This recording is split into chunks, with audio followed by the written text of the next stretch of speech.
I think that's a terrible way to spend your life, but it's very well paid. And in accounting, you can do things like they do in Italy when they have trouble with the mail. You know, it piles up and irritates the postal employees. They just throw away a few carloads, and then everything flows smoothly thereafter. Folks. That happened in some unnamed international country. Yeah, Italy. I'm optimistic about life. If I can be optimistic when I'm nearly dead, surely the rest of you can handle a little inflation. It was investment banker aided fraud. Now, not exactly. If I can be optimistic when I'm nearly dead, surely the rest of you can handle a little inflation. And of course, that's the other advice. The best way to get what you want in life is to deserve what you want. How could it be otherwise? It's not crazy enough so that the world is looking for a lot of undeserving people to reward. Everybody wants fiscal virtue, but not quite yet. They're like that guy who felt what would you like, Mr. Buffett? And I said, shoot me first.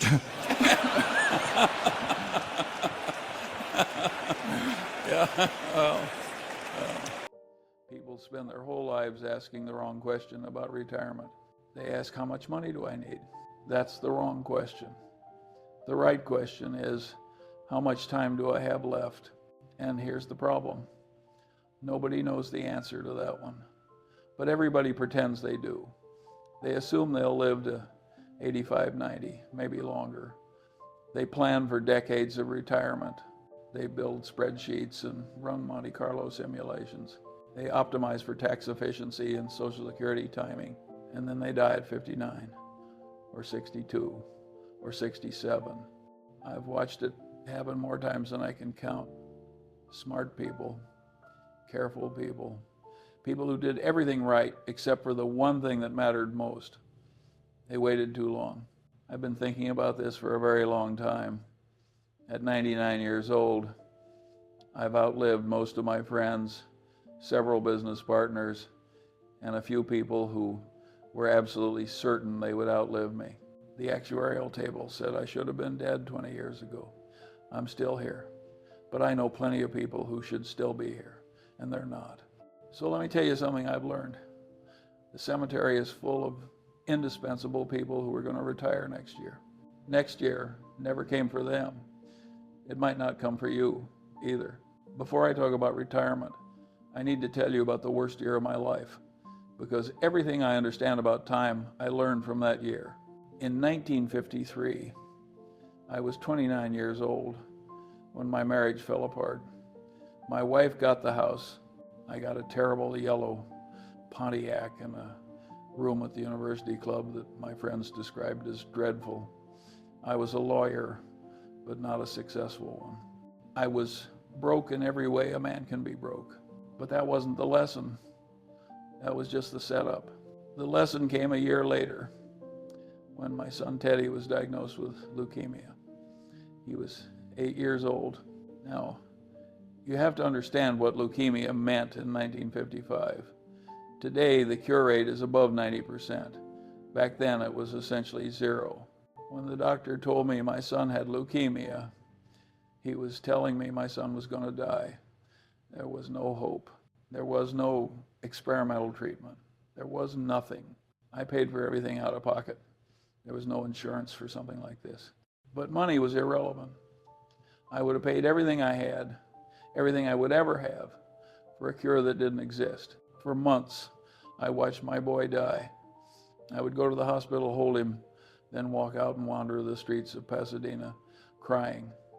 My friend Rick Garham saw me during that time. He said I looked like a ghost. By the time Teddy died, I had lost 15 pounds. I was 31 years old, divorced, nearly bankrupt, and I had just buried my 9-year-old son. Now, why am I telling you this? Because that year taught me something that most people never learn until it's too late. Time is the only asset that matters. You can always make more money. You cannot make more time. And you never know how much time you have left. I could have quit. I could have crawled into a bottle and never come out.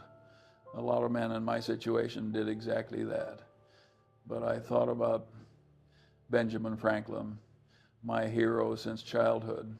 Franklin lost his 4-year-old son to smallpox in 1736. He blamed himself because he could have had the boy inoculated. But Franklin didn't quit. He went on to become one of the most remarkable men in American history. So I made a decision.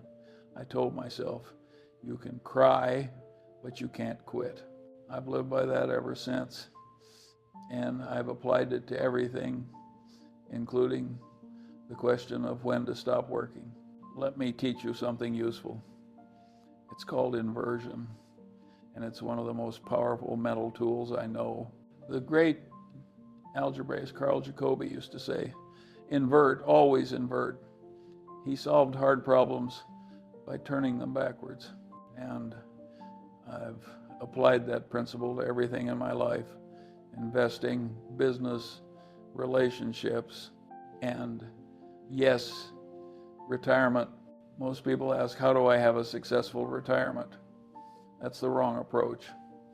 Instead, ask, what would guarantee a miserable retirement? Then avoid those things. This is how I think about everything. I don't try to be brilliant. I just try to avoid being stupid. And avoiding stupidity is much easier than achieving brilliance. There are only a few ways to be smart, but infinite ways to be an idiot. So let's invert the retirement question. What guarantees a miserable retirement? First, dying before you get there. That's the ultimate failure. You save for 40 years, you plan for 40 years, you sacrifice for 40 years, and then you never collect. Game over. All that deferred gratification and no gratification at the end. I've watched this happen more times than I can count. Healthy people, smart people, people who had every reason to expect long lives, gone at 58, 62, 65. Their retirement accounts went to their heirs. Their bucket lists went unfulfilled. Their spouses went alone to the places they had planned to visit together. Second, retiring with your health destroyed. You finally have time, but you can't do anything with it. You spent your health earning money, and now you're spending money trying to buy back health. It doesn't work. Health doesn't compound in reverse. I see this all the time. Men who worked 80-hour weeks for 30 years, planning to enjoy retirement, and then they can't play golf because their back is ruined. They can't travel because they can't walk through an airport. They can't enjoy their grandchildren because they can't get on the floor to play. Third, retiring with no idea what to do. You spent your whole life with structure, meetings, deadlines, projects. Suddenly, you have nothing but empty days. Most people handle this terribly. They sit in front of the television and slowly decay. The human mind needs problems to solve. Take away the problems, and it starts to atrophy. I've seen brilliant executives turn into vegetables within 2 years of retirement. Not because they were sick, because they were bored. Fourth, retiring and discovering your relationships have atrophied. Your spouse is a stranger. Your children don't call. Your grandchildren don't know you. You traded all your relationship capital for career capital, and now you're bankrupt in the currency that actually matters. This one is particularly cruel because it's invisible while it's happening. You think the relationships will be there when you need them, but relationships are like muscles. They atrophy without use, and by the time you notice, the damage may be irreversible. Fifth, retiring and running out of money. This is what everyone worries about, but statistically, it's far less common than the other four. Most people don't run out of money. They run out of time, health, purpose, or relationships, but they die with money in the bank. I find this fascinating from a psychological perspective. People spend enormous energy worrying about the least likely failure mode. It's like worrying about shark attacks while eating yourself to death. You see what I'm doing here? By inverting the question, I've identified the real risks. And the real risks are not what most people think they are. The biggest risk isn't financial. It's temporal, it's biological, it's psychological, it's relational. Money is the easy part. Time is the hard part. Now let me ask you 6 questions. If you answer yes to all of them, you should probably stop working. Not eventually, soon. There's a phrase I despise, bucket list. A bucket list is where dreams go to die. It's a way of saying, I have all these things I want to do, but I'm not going to do any of them now. I'll do them later, when conditions are perfect, when I have enough money, when I retire. Someday, that magical day that never appears on any calendar. I'll let you in on a secret. Someday is a lie you tell yourself to avoid making hard decisions today. Let me introduce you to a concept from economics, opportunity cost. Every choice you make has a cost, not just the money you spend, but the alternatives you give up. When you choose to work another year, the opportunity cost is everything else you could have done with that year. The trips you didn't take, the time with family you didn't spend, the hobbies you didn't pursue, the version of yourself you didn't become. Most people only count the benefits of working another year, the extra salary, the additional retirement savings, the continued health insurance. They don't count the costs, but the costs are real. And unlike money, they compound in a terrible way. A year of missed grandchildren is not just a year. It's a year of memories that will never exist.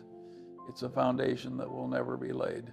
It's a relationship that will always be slightly less deep than it could have been. I watched a man work for 40 years at a company he didn't love. He was going to retire at 62. He had plans. He was going to travel. He was going to learn to paint. He was going to spend time with his grandchildren. He died of a stroke at 60. His wife found him at his desk, still working on a quarterly report. He never took that trip. He never painted anything.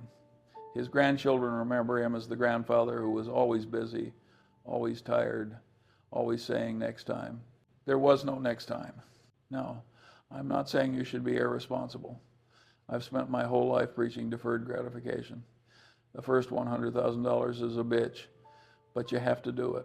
You have to save. You have to invest. You have to build. But there's a difference between deferring gratification and deferring existence. Deferred gratification means I'll skip the fancy car today so I can have financial security tomorrow. Deferred existence means I'll skip living today so I can live tomorrow. The first is wisdom. The second is a catastrophic bet that tomorrow will come. In investing, we talk about margin of safety. You don't buy a stock at exactly what you think it's worth. You buy it at a discount so that even if you're wrong, you're protected. Where is your margin of safety on time? If you assume you'll live to 85 and you die at 70, you have no margin. All those plans, all that waiting, worthless. I've read thousands of annual reports in my life. I've studied hundreds of companies. And I can tell you that the most important asset on any balance sheet is the one that's never listed, time. When you defer your life, you're spending that asset. You're writing checks against a bank account with an unknown balance. You might have plenty of funds. You might be overdrawn already. You don't know. Nobody knows. So I ask you, what are you waiting for? And is the waiting itself costing you more than whatever you're waiting for? Let me tell you about compound interest. Everyone knows it works for money. Put in $1, earn a return, reinvest the return, watch it grow. Einstein supposedly called it the 8th wonder of the world. He probably didn't actually say that, but it's true anyway. Here's what people don't understand. Compound interest works in reverse for health. Every year you stay in a stressful job, the damage compounds. The sleep deprivation compounds. The missed workouts compound. The stress hormones compound. The sitting compounds. The bad eating compounds. And unlike money, you can't recover health at a 10% annual rate. The compounding is asymmetric. It's easy to lose health, hard to regain it. I had a knot in my shoulder for 30 years from using a computer mouse. I lost an eye to a botched surgery in 1978. I've had more health problems than I care to discuss, but I was lucky. I could afford the best doctors. I had control over my schedule, and I had work that I found mentally stimulating rather than depleting. Most people aren't so lucky. A man wrote to me once, or rather, he wrote somewhere on the internet, and someone showed it to me. And he said he lost 20 pounds in 2 months after announcing his retirement. 20 pounds. Not from dieting, not from exercise, just from the stress leaving his body. That weight wasn't fat. It was cortisol. It was inflammation. It was his body screaming at him for years and him refusing to listen. Another person said that after retiring, the arthritis that had bothered them for years suddenly improved. The body has remarkable healing capacity, but only if you stop damaging it faster than it can repair itself. Here's a question I want you to consider. If you were a machine, would you treat yourself the way you currently treat yourself?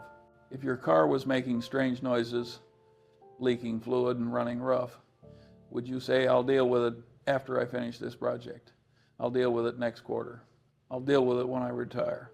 No, you'd take it to a mechanic before the engine seizes. Your body is not a car. You can buy a new car. You cannot buy a new body. No amount of money fixes a destroyed body. I've seen billionaires who would trade everything they have for the health of a middle-class 40-year-old. They can't make that trade. Nobody can. So I ask you, what is your body telling you? And how much longer can you afford to ignore it? Question 3, can you reduce your work? Before I answer this, let me tell you about how Warren and I actually worked. We didn't have jobs in the traditional sense. We owned our time.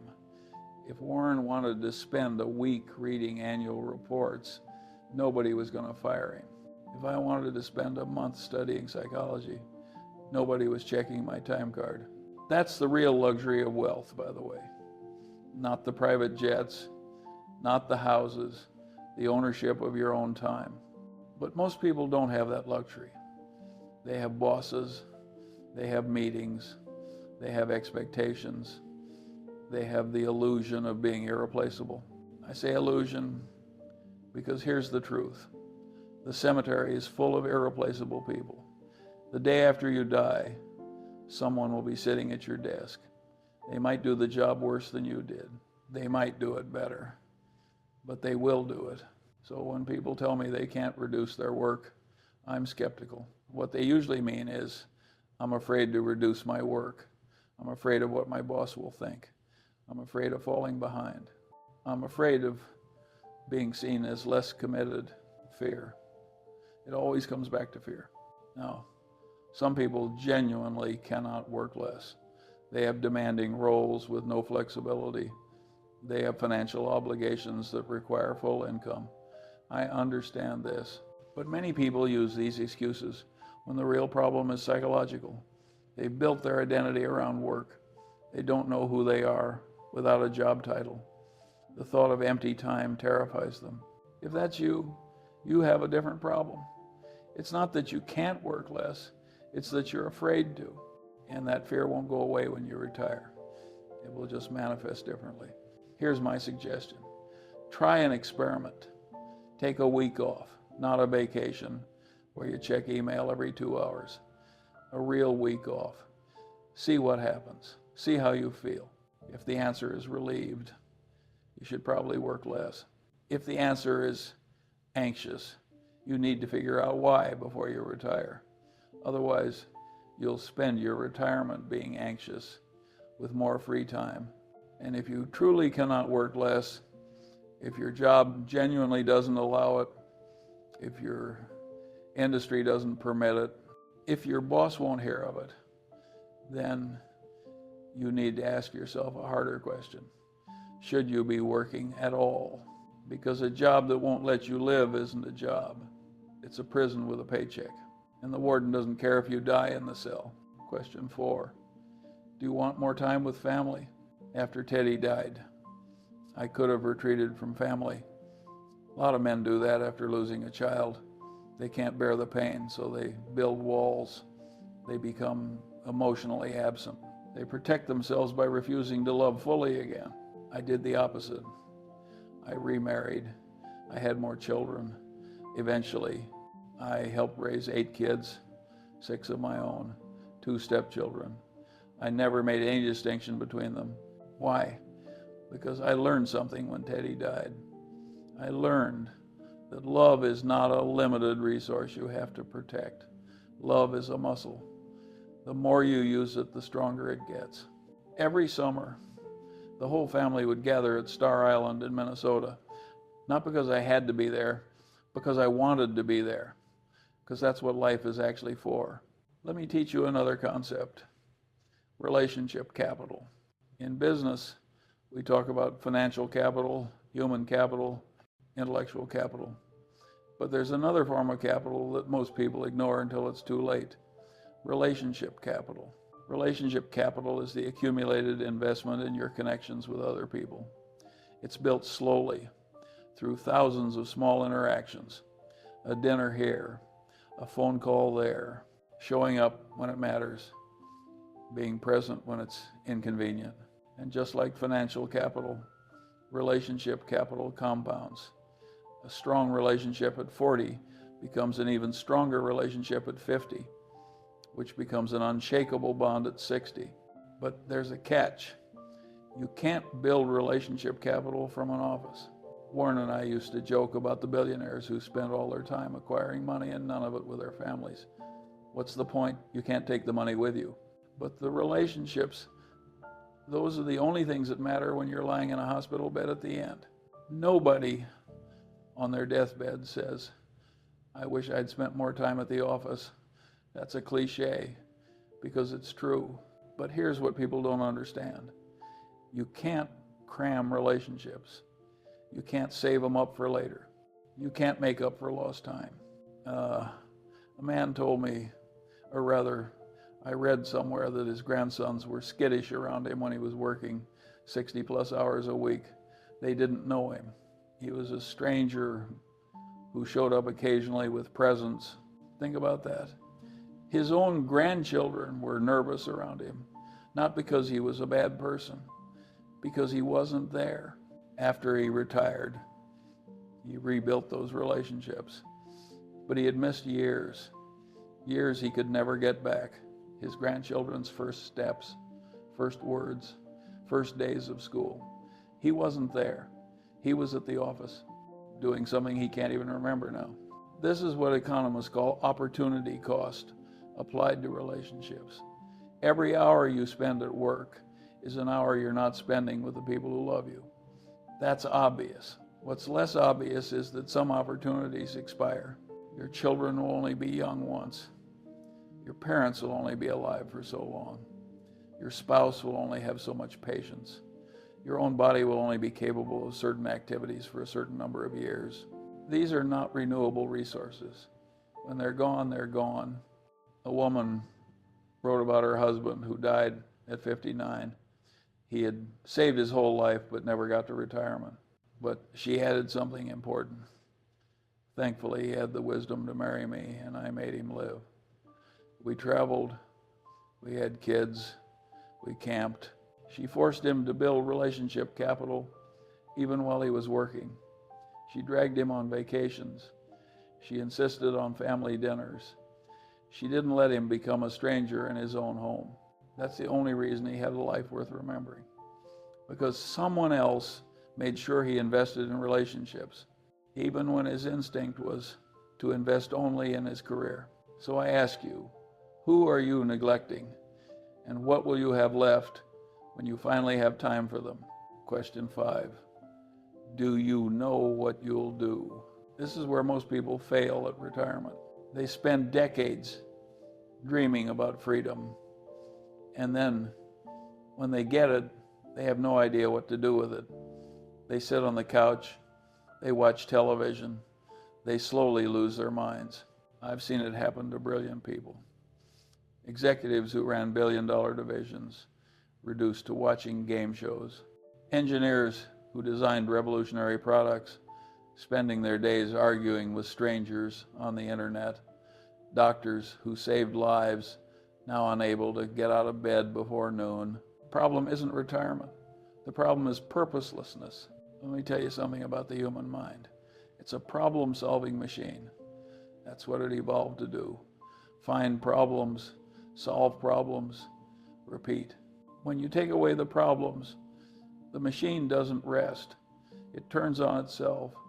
It creates problems where none exist. It worries. It ruminates. It decays.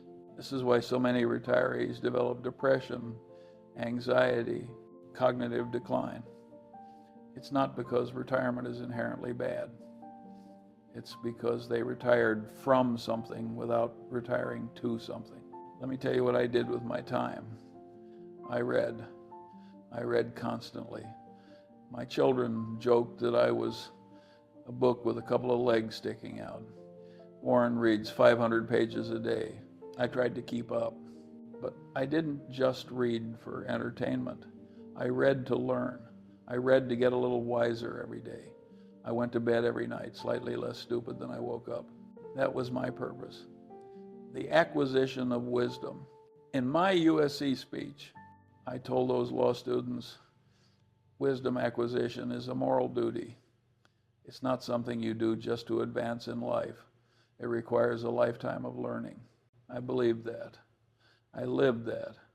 And it gave me something to do every single day, something that mattered, something that made me better. But here's the key. I didn't discover this purpose in retirement. I had it my whole life. Retirement just gave me more time to pursue it. Now, I'm not saying your purpose has to be reading. Maybe it's gardening. Maybe it's golf. Maybe it's spending time with grandchildren. Maybe it's volunteering. Maybe it's building things with your hands. Maybe it's teaching others what you've learned, but it has to be something. You cannot retire to nothing. Here's a useful test. Take out a piece of paper. Write down what you'll do on a typical Tuesday in retirement, not a vacation Tuesday, a regular, ordinary Tuesday. If you can't fill the day with things that give you energy and meaning, you're not ready to retire. You're just ready to quit. And quitting isn't the same thing. One man I read about had what he called missions instead of goals. Goals are for accumulation, he said. Missions are for living. His missions were simple. Exercise daily. Spend time with friends and family. Listen to their problems. That's not complicated, but it's purposeful. It's intentional. It's a life designed rather than a life defaulted into. Here's another way to think about it. In business, we never invest in a company without understanding the business model. What does it do? How does it make money? What's the competitive advantage? Your retirement needs a business model too. What will you do? How will you spend your time? What's your competitive advantage? The thing that makes your retirement uniquely yours. If you don't have answers to these questions, you're not ready to retire. And if you retire anyway, you'll probably end up miserable. I've watched it happen. Smart, successful people who spent their careers running organizations, making decisions, solving problems, reduced to nothing within months of retirement. They didn't have a plan. They just had an absence of work. An absence of work is not a life. It's a void. And voids get filled, usually with television, alcohol, or despair. So I ask you, what will you do with your freedom? And if you don't know, why are you in such a hurry to get it? Question 6, can you afford it? Now we come to the question everyone asks first, but should ask last. Can you afford to retire? I put this question last for a reason. Most people use money as an excuse to avoid answering the other 5 questions. They say, I'd love to retire, but I can't afford it. And then they never actually check whether that's true. Let me tell you about my philosophy on money. I wanted to be rich. I never hid that. But I didn't want to be rich so I could buy Ferraris. I wanted independence. I wanted to control my own time. I wanted to never have to do something I disagreed with because I needed the paycheck. That's a very different goal than having a lot of money. Warren and I lived in the same houses for decades. Our friends got rich and built mansions. We didn't. My house was nice enough. It didn't need to be a monument to my net worth. A woman I read about retired at 55 on a teacher's pension.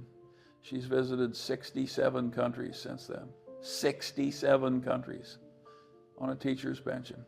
Another man retired with what he calls small savings and 2 pensions. He says he lives frugally and enjoys life. He's not rich by any measure, but he's not working and he's happy.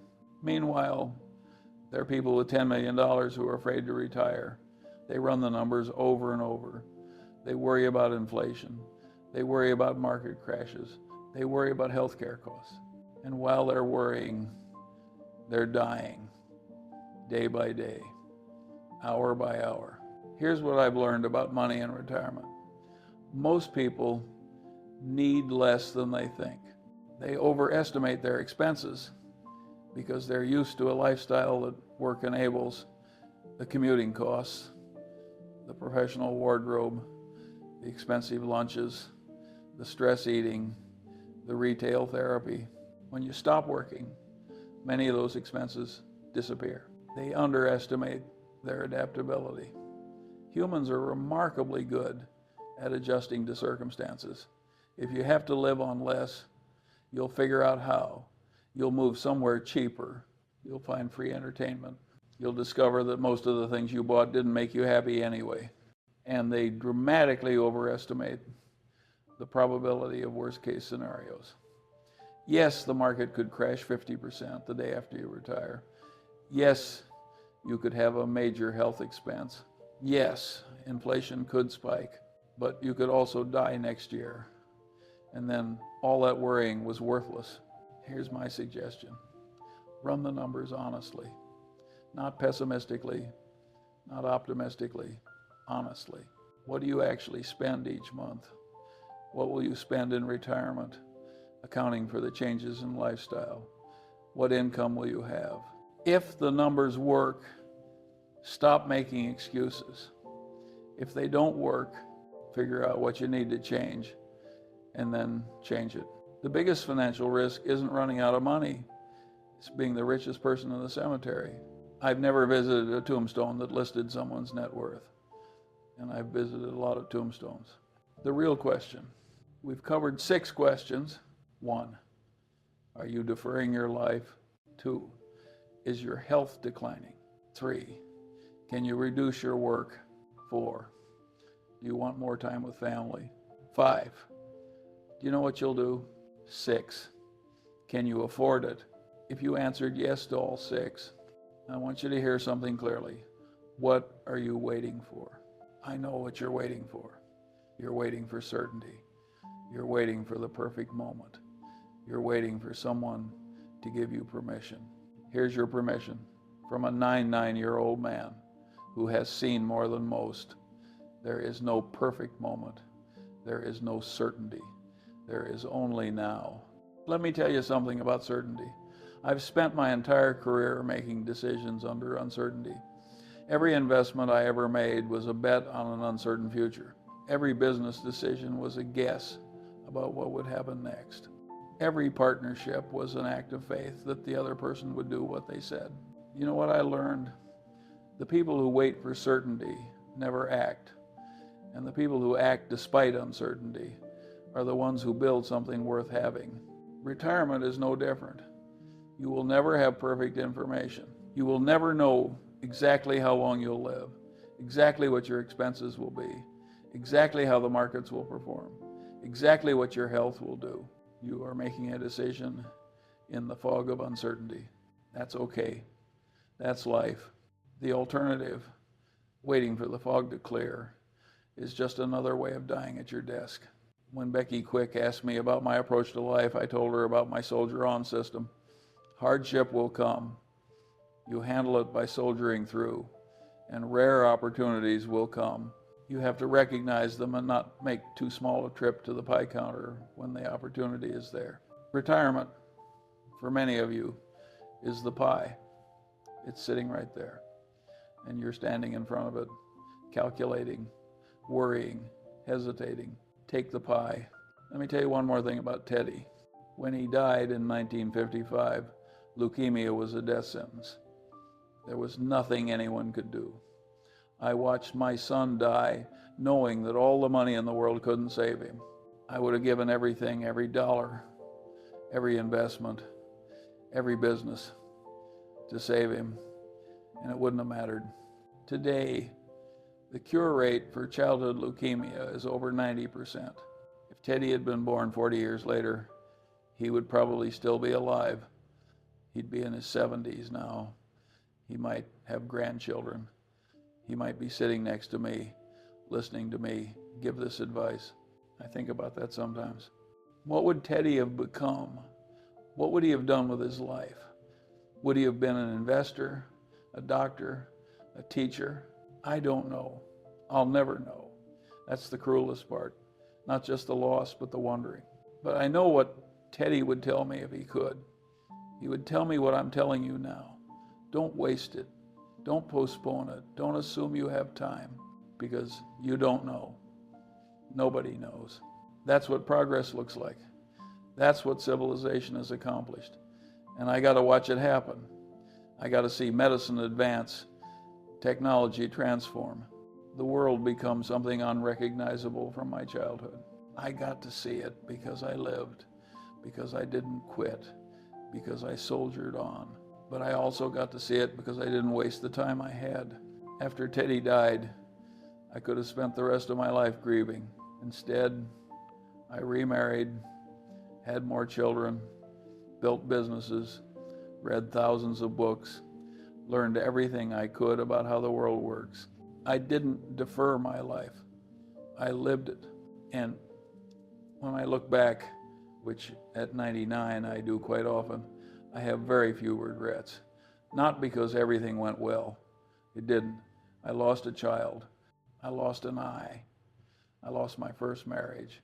I made plenty of investment mistakes. Some businesses failed. Some relationships ended badly. But I didn't waste time. I didn't postpone living. I didn't wait for the perfect moment that never comes. That's what I want you to understand. That's the lesson that cost me my son to learn. The final lesson. Spend each day trying to be a little wiser than you were when you woke up. Day by day. And at the end of the day, if you live long enough, you will get out of life what you deserve. Notice that phrase. If you live long enough. That's the gamble. That's what nobody wants to acknowledge. That's the elephant in every retirement planning meeting. Every day you go to a job you don't love, you're betting that you'll have time later to do the things you do love. Every year you postpone retirement, you're betting that next year will come. Maybe it will, maybe it won't. I beat the odds. I made it to 99, but I didn't plan on it. I didn't assume it. I just lived each day as if it mattered, because it did, because it does, because every day matters. You can cry, but you can't quit. You can grieve, but you can't defer. You can be afraid, but you can't let the fear make your decisions for you. This is what I know after 99 years of living, after losing a child, after building a fortune, after reading 10,000 books, after making more mistakes than I can count. Tomorrow is not promised, but today is here. So here's my question for you. The only question that really matters. What are you going to do with today?